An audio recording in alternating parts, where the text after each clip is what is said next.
A retired couple are enjoying a day out in the New Mexico backcountry. You didn't have control of anything. You were rolling.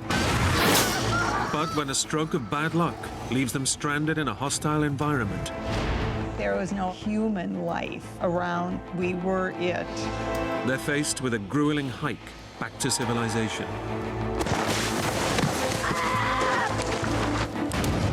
They dropped.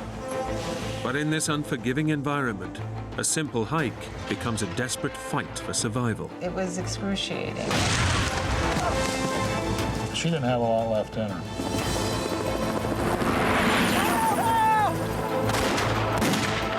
I just felt like I had to save her.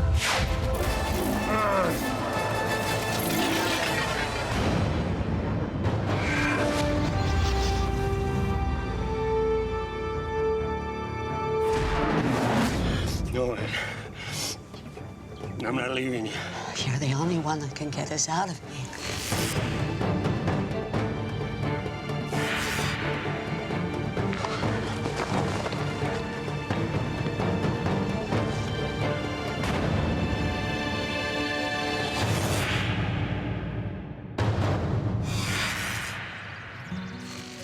Tom and Linda Bosworth are enjoying a carefree retirement.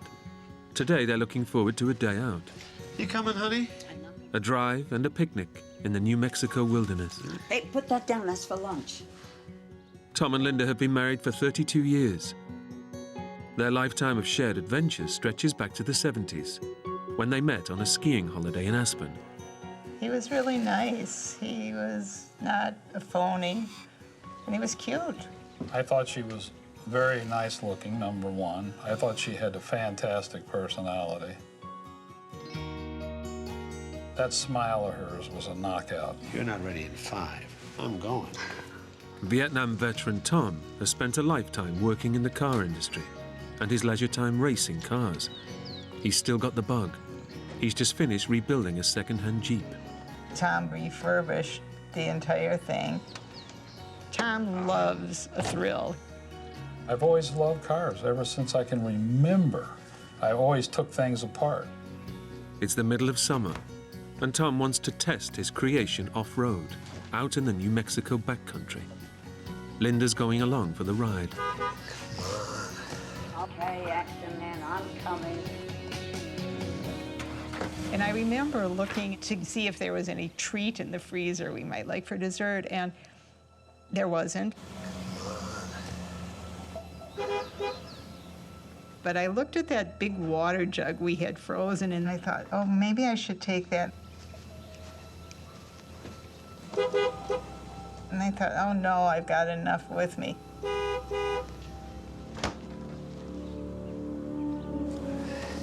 Let me give you a hand. That's right. Ready? Let's go. Well, it was a beautiful day. I thought it'd be fun to do. I thought Linda and I would really like it. This was to fall in love with the mountains in this vehicle. Glad you came, honey. So am I. Wouldn't have missed it for the world.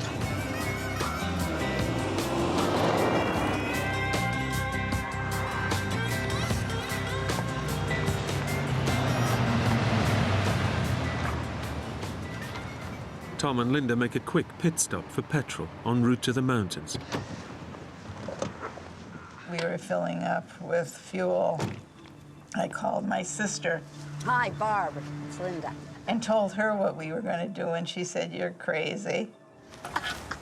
Excited. Tom, I mean, what do you think? He's like a teenager again. She knew we were going off-road, but she had no idea where we were going. It doesn't occur to Linda to tell her sister exactly where they're going. I'll talk to you later. Bye. Who's that? Sis. Ready? Ready when you are.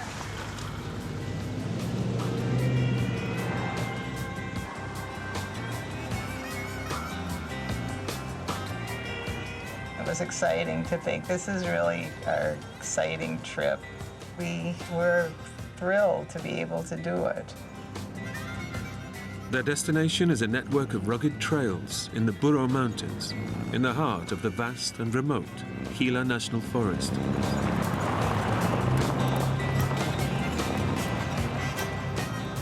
You're out in the mountains. It's beautiful. New Mexico really is a land of enchantment.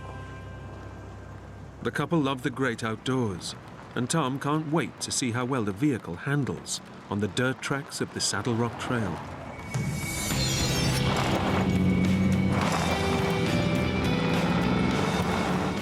The whole thing was exciting for me, and I kept saying, Linda, how do you like this? It's great.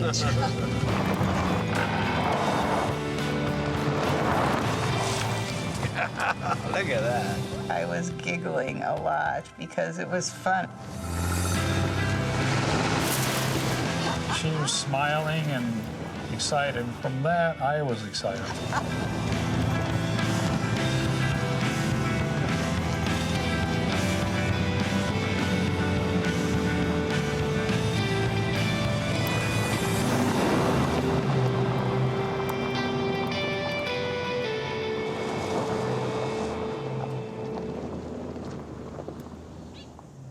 After their picnic lunch, Tom and Linda take in the isolated splendor of their surroundings.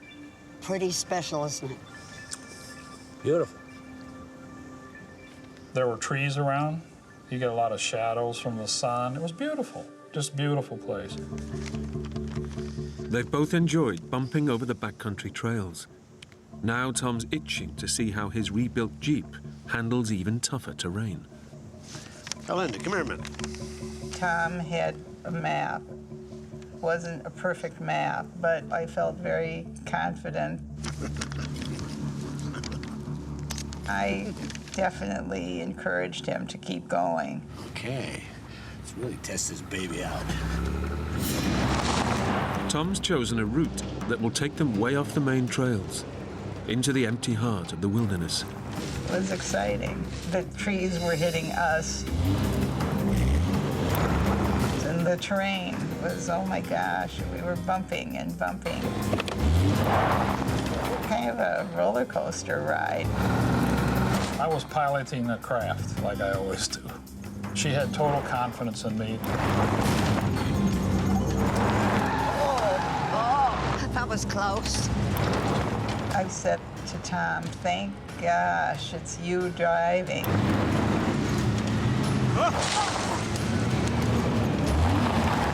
And then The Jeep just rolled.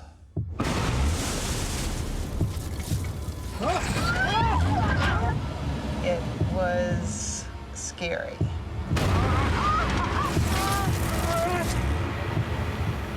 What in the world is going on?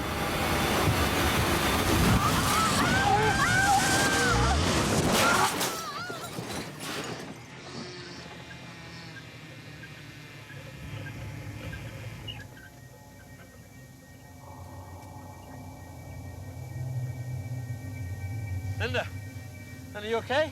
I'm laying there with my elbow on the ground, looking up at my wife and feeling fear. Linda, you okay? Tom was anxious that I was okay, but I said quickly, I'm okay. By some miracle, neither of them is badly hurt, but the danger isn't over. First thought that came to my mind is, are we going to catch on fire? Car expert Tom is worried that a stray spark from the vehicle's electrics might ignite leaking fuel or even trigger an explosion. Quick, we gotta get out of here. I wanted to get us both out. Linda is badly shaken and entangled in her seatbelt. Hang on, Hank. I'll go first, and then I'll pull you out, okay? Okay. But Tom must get free before he can pull her out. I began putting my feet on the dash, the seat, the steering column, and then I got out.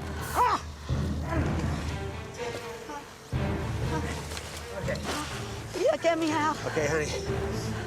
I was anxious to get out of that vehicle. Hang on to my arm. I'll pull you out. Stay on the side. Don't let go of me. Don't let go. No, I got you. Come. Got it? Yeah. Yeah, that.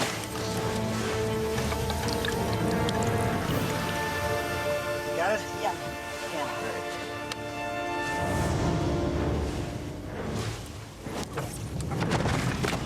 Honey, quick, get your clothes. I got you. Fall in. Oh. Okay, quick, let's get out of here.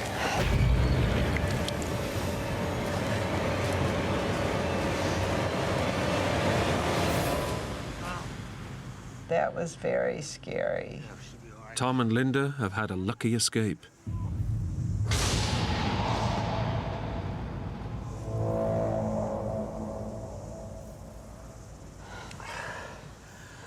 Kilometers from anywhere, the Jeep is their only way out of this fix. Yeah. You stay there, yeah? Once he's sure it's safe, Tom tries something new. I thought, if I can get this back upright, we can drive out of here. I tied it to this little dumb tree, and I hooked that to the bumper, and I started ratcheting it.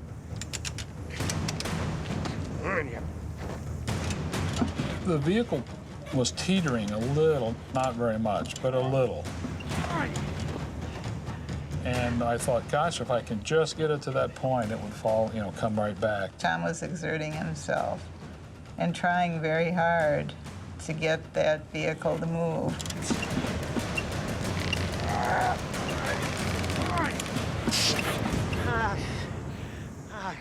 I tried to move it. It was wasted, futile, but I had to try it. I'm sorry, honey, I can't do it.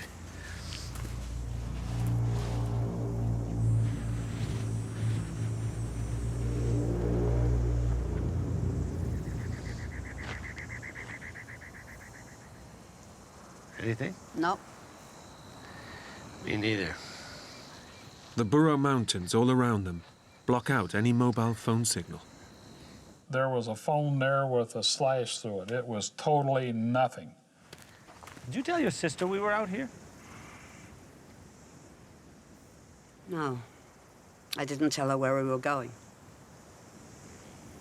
I didn't tell anybody either. So nobody knows where we are. I guess not. Tom and Linda's fun day out just turned deadly serious. They didn't tell anyone where they were going. And in this remote spot, many kilometers from the highway, the chances of them encountering a passing hiker are vanishingly small. We were in a very remote place, no tracks of any human life around us. We were it.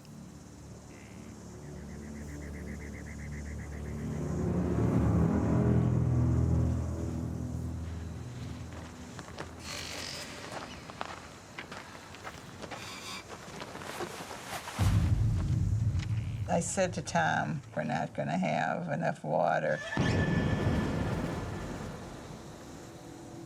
Very profound statement. We don't have enough water. The 2 bottles of water Linda brought for lunch are nearly empty. I remember that fleeting thought that I had.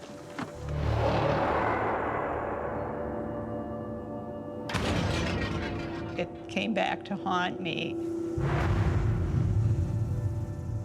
The temperature is in the 30s and rising. Tom and Linda know that if they stay put, they'll run out of water within hours. It was a real conundrum for me. I knew the rule. You should stay with the Jeep. In this heat, the 30-kilometer uphill hike back to the highway would be tough enough for youngsters, let alone a couple in their late 60s. Tom comes up with a plan. The Gila River was below us somewhere. I didn't know for sure where. That's the Gila River. If they hike downhill, they can cross the river and join the highway at a different point. Before they set off, Tom packs one last essential bit of kit. In the back of the vehicle, I had a pistol. It was a .357 Magnum. The main reason I carried that pistol was mountain lion. Also, there was brown bear around, and I had 2 bricks of ammunition. An hour since they left the crash site, and the mid-afternoon temperatures are soaring towards a punishing 40 Celsius. The heat was intense. It's right in your face. You okay back there, Linda? Yep. You? Fine, hon. And that took a lot of steam out of us. You get ahead of me now. The terrain becomes increasingly perilous. Keep going, honey. We turned and started down this trail. It was very narrow. And off to the left was a drop-off.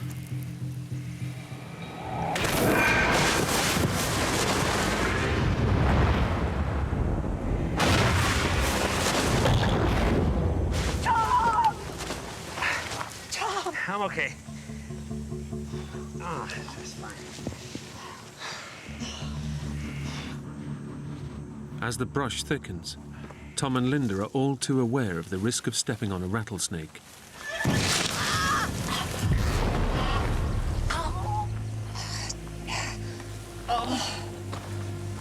Let me see. The cut was deep and it was stinging and lots of blood was coming out. I got something for that. It's a nasty cut, but they can't let it slow them down. With the light fading fast, they're desperate to reach the river before nightfall.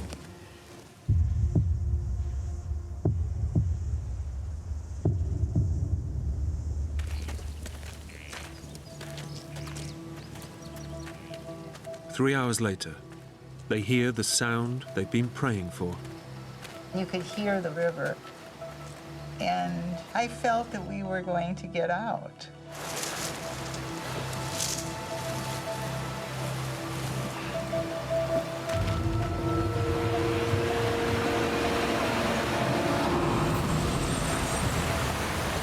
This is not good.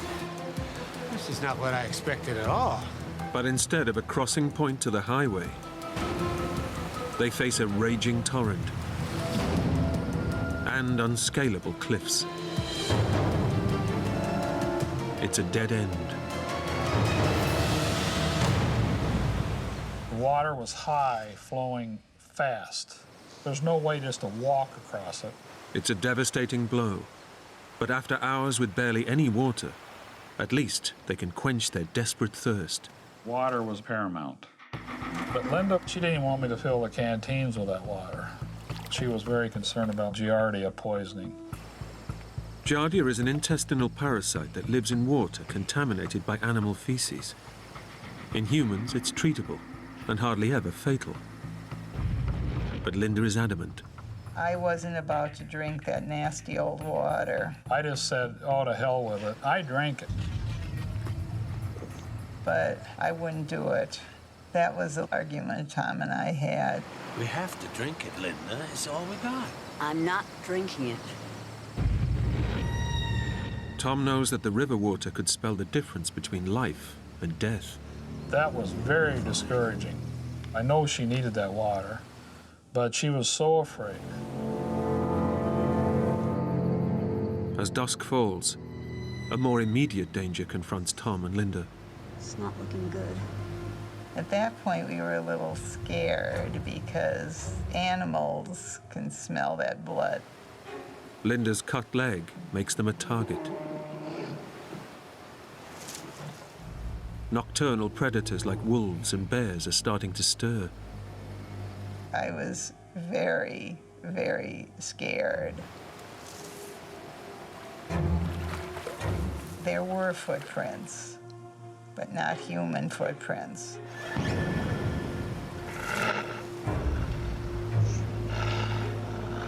We knew that the animals must come to this space because it's easy access to the water. There are mountain lion around there are bear around there. If an animal sees that you're weak, a predator, it would attack. Tom's glad he brought his handgun, but he can't stand guard all night. I don't want to stay here, Tom. Wanted to get the heck out of there. All they can do is retrace their steps to the abandoned Jeep, the only shelter from predators. It means an arduous 8-kilometer climb, a major test of endurance for the exhausted elderly couple.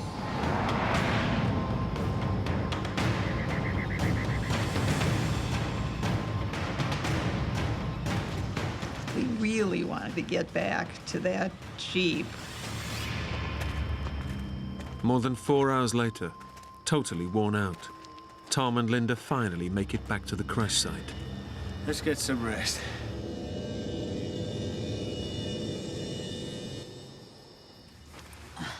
The overturned Jeep offers them protection, but little comfort. We were tired, but only one person could lay stretched out. Tom is beginning to face up to the enormity of their predicament.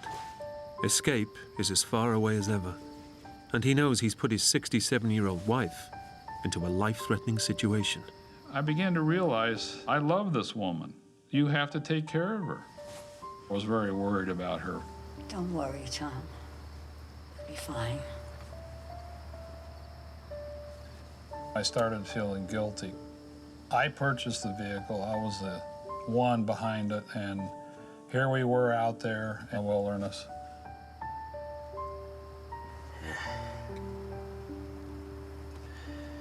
I'll go back to sleep, honey.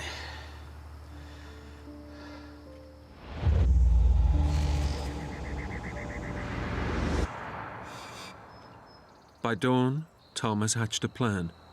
There's only one option: a 30-kilometer uphill hike back to where they left the highway. For two people in their late 60s, it's a huge challenge. They must get going before it gets too hot. I was starting to get anxious to get going. You all right? Just wait here. Linda, we've got to go. Whatever it is, just leave it. I wrote a note. I wanted people to know that we were 67 and 68 years old, and we were out of food, we were out of water. Linda. I knew that we had to leave that note on that Jeep so that if some miracle happened, at least someone would get to know where we were. Okay, we can go now.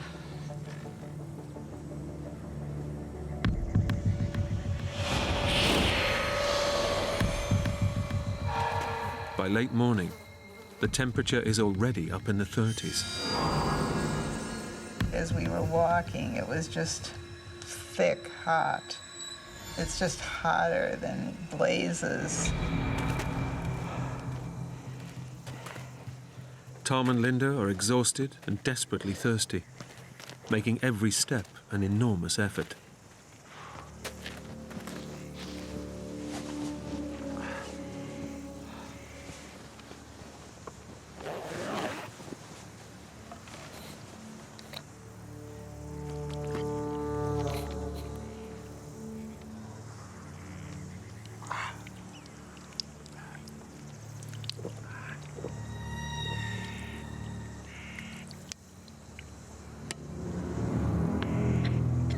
When I ran out of water, the reality truly hit that this is a dangerous, dangerous time. Here. Have some of mine. I was devastated because I was going to have to share some of Tom's Giardia water. Linda has so far refused to drink the river water Tom collected, fearing it contains parasites. I had the little sip to get my tongue wet, and I spit the rest of it out. I said, Linda, don't waste that water. You're going to need that water. I was very worried about her for that.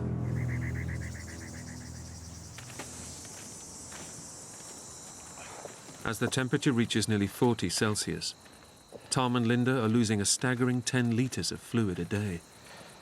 If they don't get water soon, they could die here.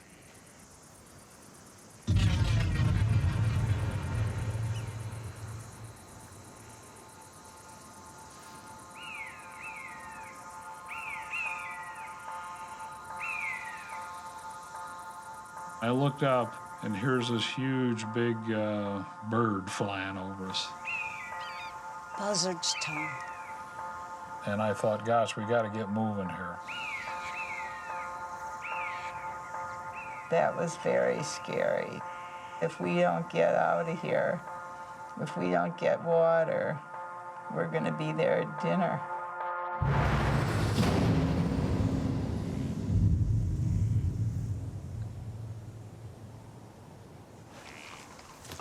After 4 hours of hiking, Tom and Linda are utterly exhausted.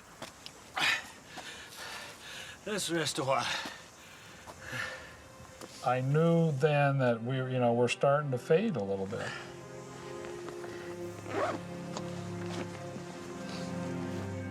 Their river water is agonizingly close to running out.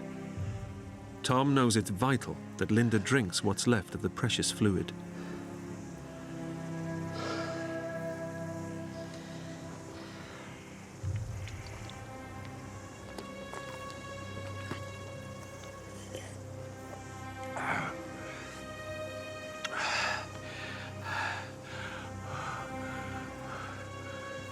Tom is blaming himself for putting his wife in such a desperate situation. Linda was innocent. She was going for the ride. And I felt guilty about that. I'm so sorry, Linda. I'm so sorry, honey.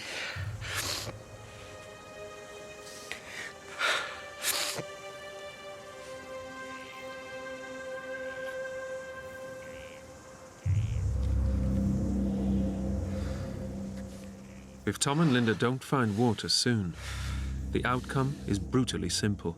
No water meant death.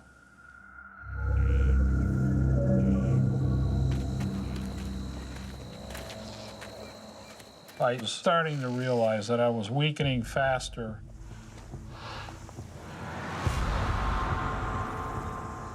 Suddenly, amid the scrub, Tom sees something. There was this huge, big prickly pear plant. And I said, Linda, you know what? We could eat some prickly pear here and maybe gain some liquid.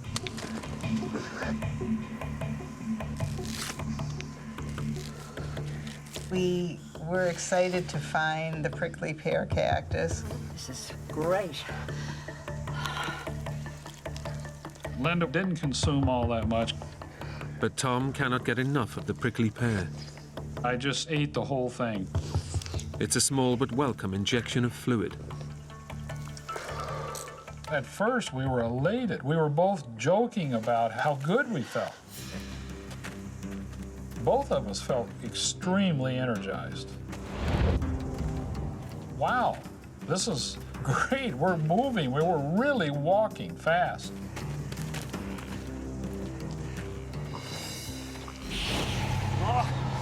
But then I started feeling my stomach, and I said, Linda, I have to stop. I had major diarrhea. Tom. After the diarrhea bout, Tom did seem, if not broken, just withered. And I just felt so terrible for him. He apologized for being sick. He didn't have to.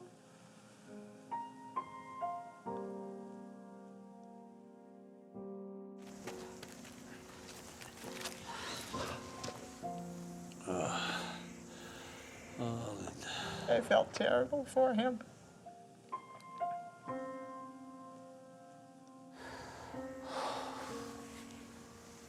So sorry. It was the most ill I've ever seen Tom.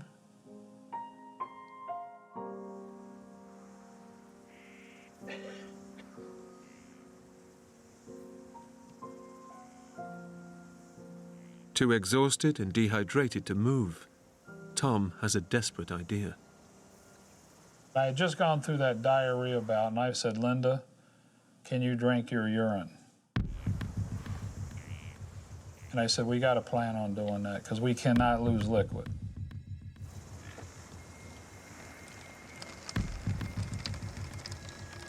It's a drastic measure, but one they hope might just keep them alive.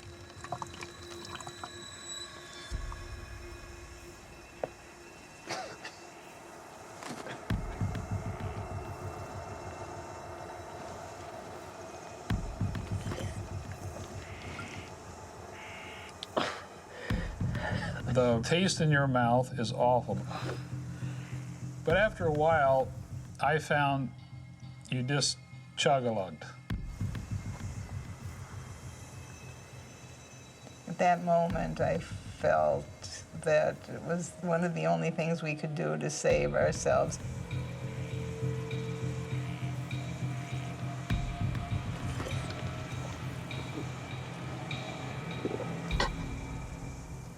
I didn't feel like an animal. I just felt like a desperate person.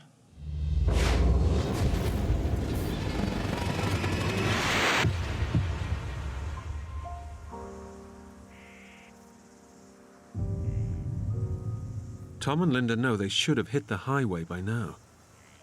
If they've drifted off course, they could be heading even deeper into the wilderness. Tom, look up there. Look up on the ridge. Hey! Down here! There were two distinct colors up there, and I realized they were shirts of two different people. We need help! Help! We're dying down here! Help! Hey! I remember yelling, help us, we're dying. We need help! Help! Help! We're dying! Bam, bam, bam. Help!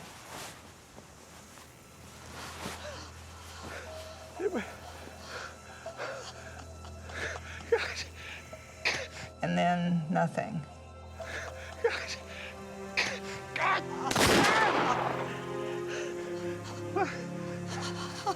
It was very crushing because there is our lives right in front of us. We're saved if those two people would just do something, and they didn't. It's a devastating blow. Whoever they are, the passers-by have ignored an elderly couple in trouble. This callous act could have signed their death warrant.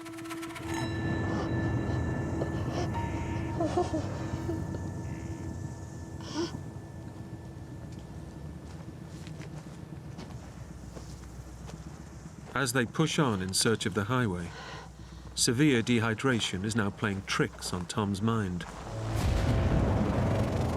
We were dehydrated.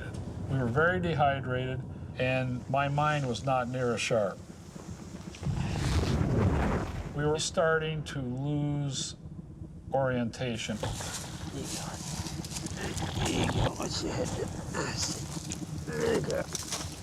I could feel my logic is not as sharp and quick as it was.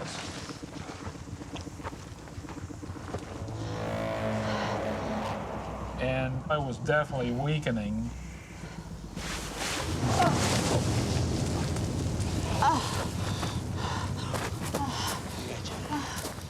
But Linda is even weaker.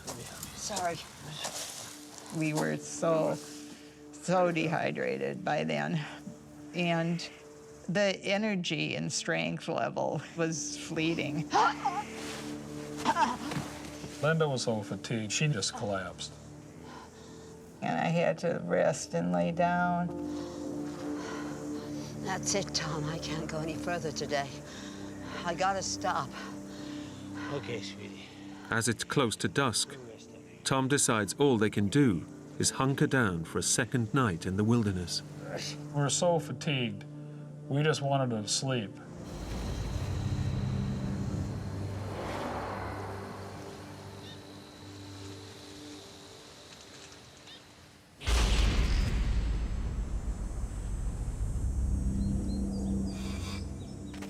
Tom and Linda have survived another grueling night. But Tom is desperately worried about his wife. By late morning, as temperatures soar into the 30s, it's clear that Linda is in serious trouble. I could see she was really struggling.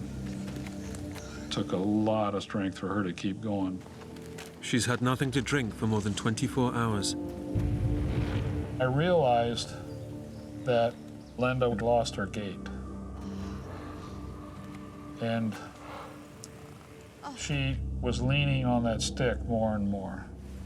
67-year-old Linda is paying a terrible price for refusing to drink the river water. I was feeling a terrific pain in my back. Every time I took a step, my back was just killing me. The pain is a terrifying sign that dehydration is causing Linda's kidneys to fail. If they shut down completely, she will die. Linda was starting to become weak. It was starting to get real scary.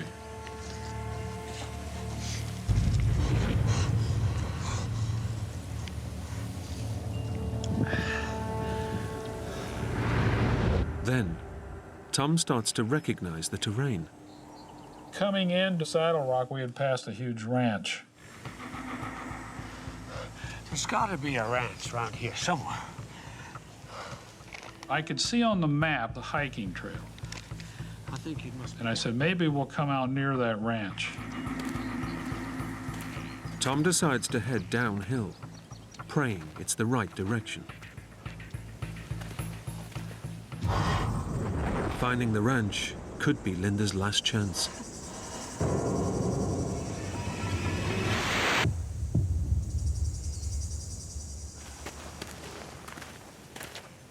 Then, amid the dry, colorless scrub, Tom spots a flash of vivid green. There's green grass. You could feel moisture. You could put your hand on the ground and it was wet.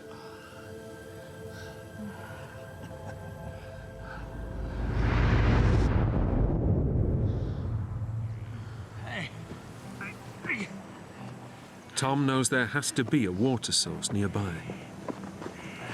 Hey. I'm an engineer. I knew this was a wellhead, and there's got to be a way to get water here.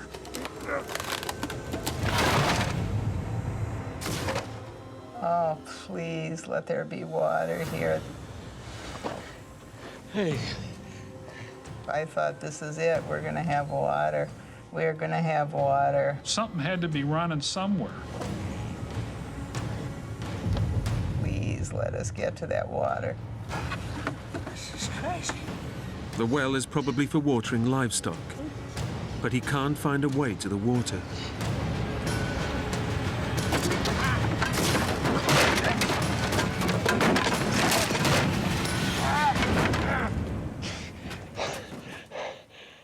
It's an agonizing moment. Tom knows he's just meters away from water that would save Linda's life, but he just can't reach it. It was so close, but not there, and it was very frustrating to me.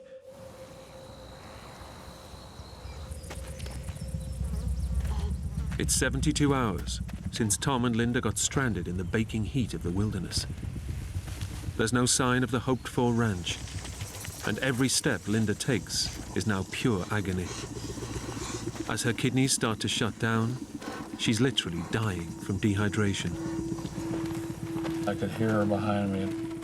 And I would walk, and I'd have to turn, and she'd be a good distance behind me. That stick was in the ground. That's when I knew we were in real trouble. The pain in my back was terrible. It was excruciating. I realized that she didn't have a lot left in her.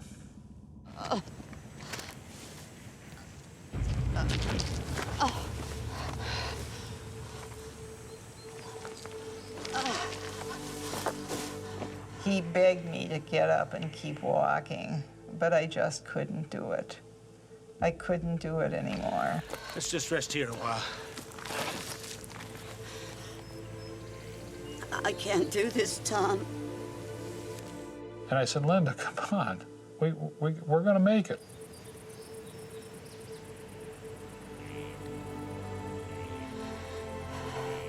I'm slowing you down.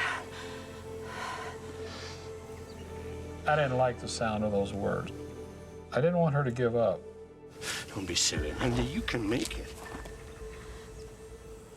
And I said, I love you. We've had a wonderful marriage. It's been a great ride, but you have got to leave me. No,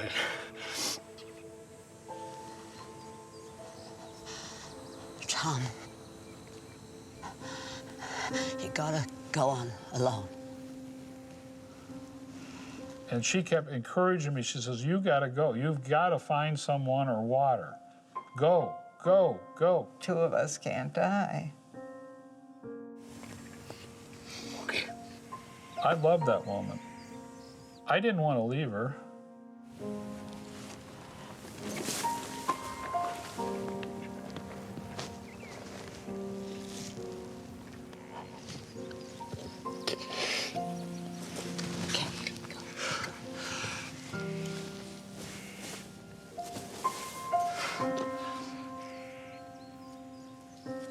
It was very emotional for me. Very, very hard to leave. That was Linda.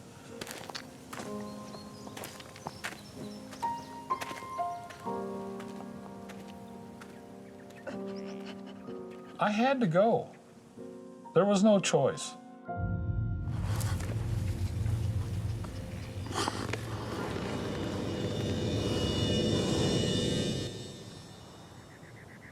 A few hours later, and with Linda far behind him, Tom pushes on. If he doesn't find help soon, he knows he may never see her alive again.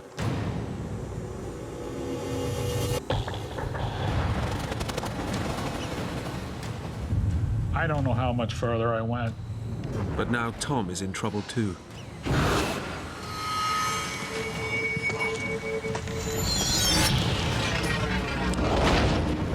I dropped.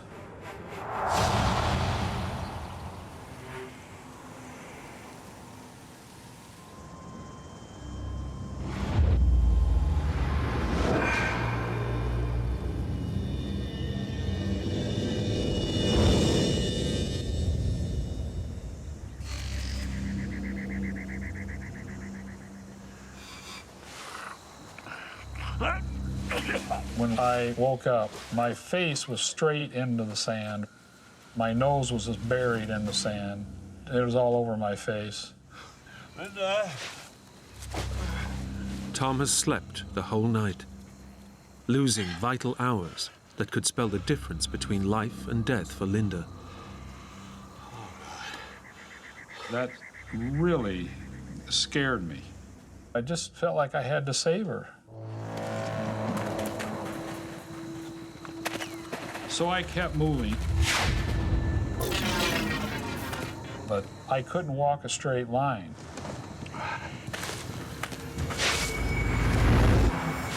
I felt drunk like it. I staggered. I was losing it.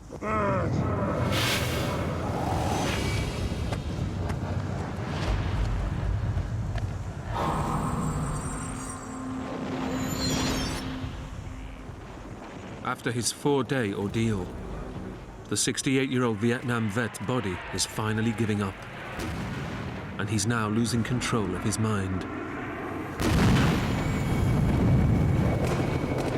I've never experienced anything like that in Vietnam. Never, ever, ever. I felt very close to death.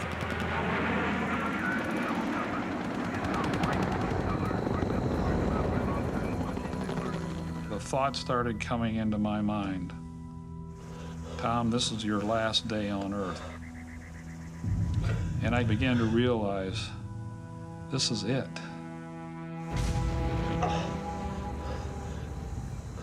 And I dropped to my knees and I put my hands like this. And I prayed to God. God, I'm at the bottom of my life. Please help me. Please help me. And I know that you and Linda don't always see eye to eye, but please save her too.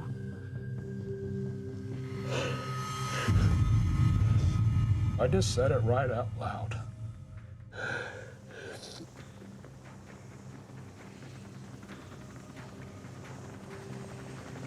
And I heard a whoop, whoop, whoop.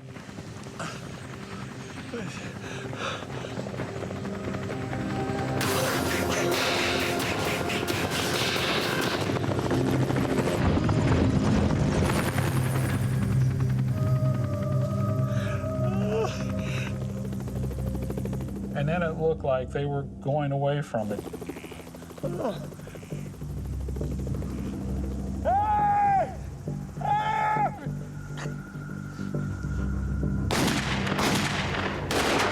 So I fired 3 shots in the air.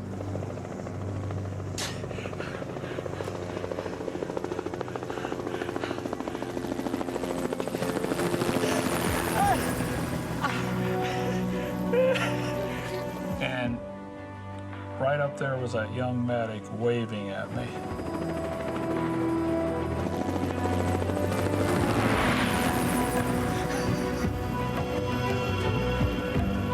It was a miracle.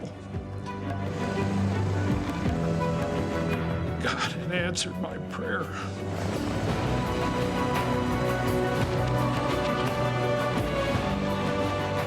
I cannot describe the feeling that is that you're alive and they're going to save you. The search and rescue helicopter was called out by 2 hikers who found Linda's note pinned to the upturned Jeep. Tom directs the rescue team to where he left Linda, but he has no idea if she's still alive. 10 minutes later, they find her. And I look over, and there is Linda laying there. I looked at that medic, and he looked at me, and he did this. He did this. I'm sorry. Linda was alive. Hospital treatment saved Linda's life, but the ordeal left a serious legacy. Dehydration destroyed most of her intestine, and she now needs an intravenous drip to survive. This happened to me, and I've got to make the most of it because I've got a lot more life in me. I still, to this day, feel guilty. I have to work on that all the time. I love her so much. I will always take care of her.